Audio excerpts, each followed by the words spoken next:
Gasly a roulé du coup en Eurocup avec exactement ce châssis. Bonjour à tous, très heureux de vous retrouver aujourd'hui pour vous présenter de nouveau une voiture de course. Donc ici on est sur une Formule Renault du team Bolt Racing. Donc on est dans le sud de la France, sur le circuit du Luc, dans le Var. On a une météo extraordinaire, il y a les cigales en fond. On va essayer de vous faire un essai complet pour essayer que vous puissiez vous rendre compte de ce que ça représente, ce genre de voiture de course, les sensations qu'on y retrouve, les coûts, parce que voilà, les voitures sont à louer. Donc si ça vous intéresse, restez jusqu'à la fin, vous aurez toutes les infos.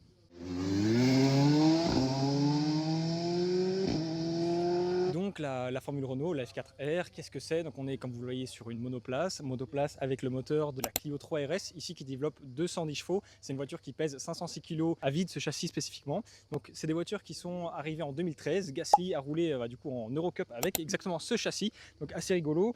On a une monocoque en carbone, on a une crash box, donc du début du museau, tout en carbone, jusqu'à la fin ici, donc ça évite de mourir, hein, grosso modo, quand on se crache.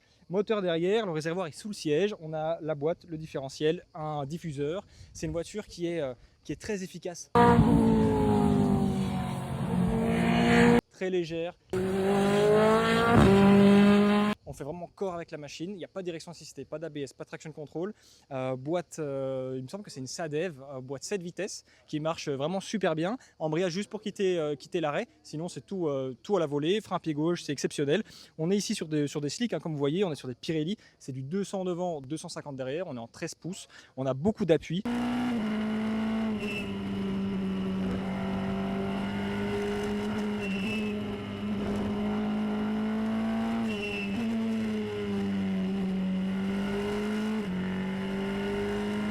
Ce qui rend cette voiture performante, en plus du poids et du grip, on a beaucoup d'aéro. D'aéro, qu'est-ce que c'est? C'est le fait d'avoir des ailerons, une gestion de flux d'air qui permet que la voiture soit plaquée par le vent. Vous avez tous, je pense sur l'autoroute, mis votre main comme ça en dehors sur la fenêtre, il y a de la contrainte au vent. Ben là du coup c'est ce qui fait plaquer la voiture. Donc on va commencer avec ce gros aileron, donc on a la partie carbone plus les sortes de petites moustaches qui permettent vraiment d'avoir du train à vent, du pouvoir directionnel. Ici à peu près vous voyez en dessous il y a une planche en bois donc qui fait tout le bas de la voiture jusqu'à la boîte. Après on arrive sur la partie carbone que vous avez aussi de votre côté qui gère en fait le diffuseur, donc les flux d'air. Il y a beaucoup d'air qui passe au-dessus de la voiture mais en dessous, et si on fait accélérer l'air par en dessous de la voiture, on se retrouve à avoir un système en fait de ventouse et donc on a plus de grip. Et la partie qui génère énormément d'aéro, forcément il y a l'aileron qui est assez balèze, qui est réglable, mais il y a surtout, vous le verrez, en fait il y a tout le diffuseur. On voit qu'il y a un énorme travail au niveau de la gestion des flux d'air pour plaquer la voiture.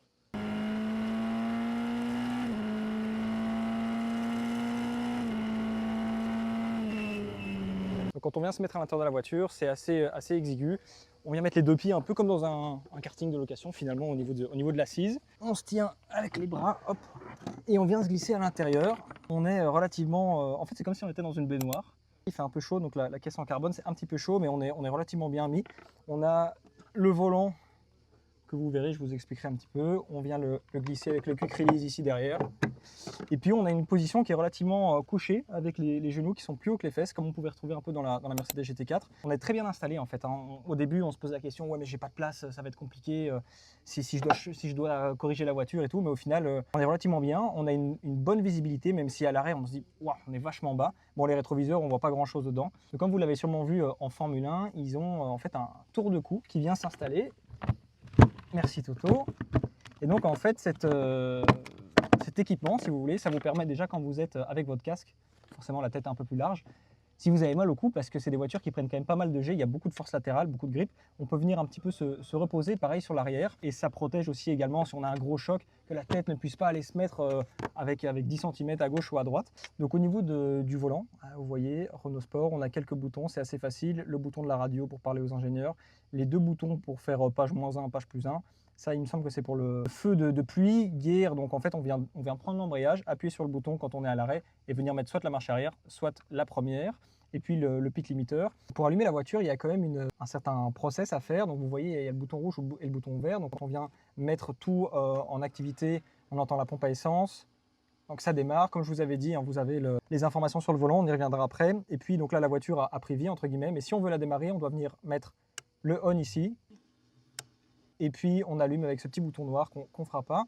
Mais donc quand vous êtes face à ce volant-là, comme je vous avais dit, vous avez les différentes pages qui vous donnent différentes informations, les pourcentages de gaz, de pédale. Par exemple là je Quand on est à fond, on voit qu'on est à 99, enfin 99%. Les tempêtes d'huile, de moteur, on a pas mal d'informations. Pareil pour les pressions de frein, pression d'axel. Et puis si on veut mettre un circuit ou autre, si l'ingénieur dit voilà, par exemple là tu perds du temps au T3, c'est au Mans, on vient appuyer sur ça et on se dit ok, le T3 c'est celui-là, je vais aller progresser. On a une répartition de frein ici à droite et puis il y a une sorte de languette qui sert en fait, si vous voulez, quand la voiture est dans un bac à gravier ou arrêtée, ça permet au commissaire, parce que les voitures on les laisse en vitesse pour pas qu'elles bougent quand on sort la voiture, ça permet au commissaire de venir tirer l'embrayage avec cette tige en fait, si vous voulez, pour pouvoir déplacer la voiture.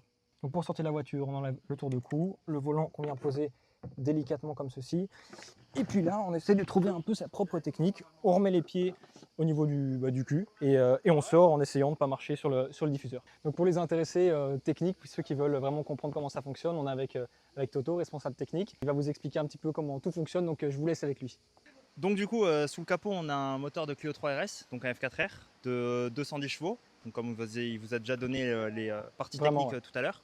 Du coup, au niveau suspension arrière, on est sur une double triangulation, normale sur un monoplace proto. Comme vous avez l'habitude le plus souvent d'avoir les amortisseurs qui vont se retrouver à cet endroit-là.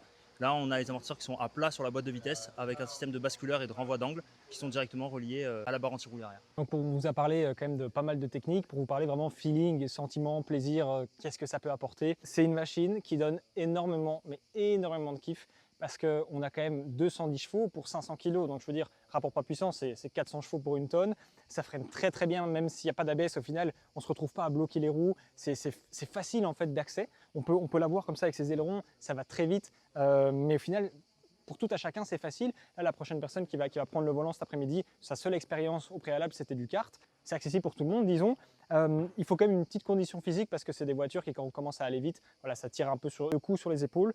Mais donc, on a un kiff génial. Le moteur de la Clio RS, il prend 7500 tours.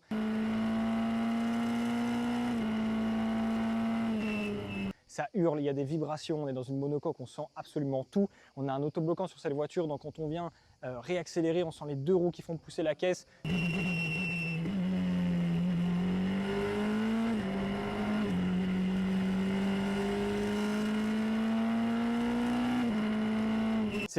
C'est très ludique, très facile et elle obéit au doigt et à l'œil. C'était extraordinaire. Et en titre d'information, ici sur le circuit du Luc, si on prend une 992 GT3 qui fait 510 chevaux, ça tourne aux alentours de 1 minute pour dire quelque chose.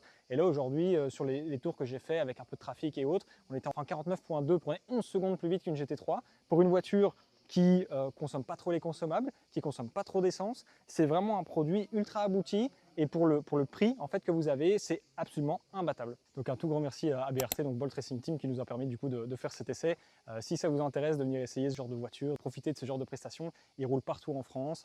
La voiture est disponible donc à la location, que ce soit sur une session de 20-25 minutes ou carrément sur un week-end de course. Donc on vous mettra toutes les infos pour que vous puissiez aller les contacter si ça vous intéresse.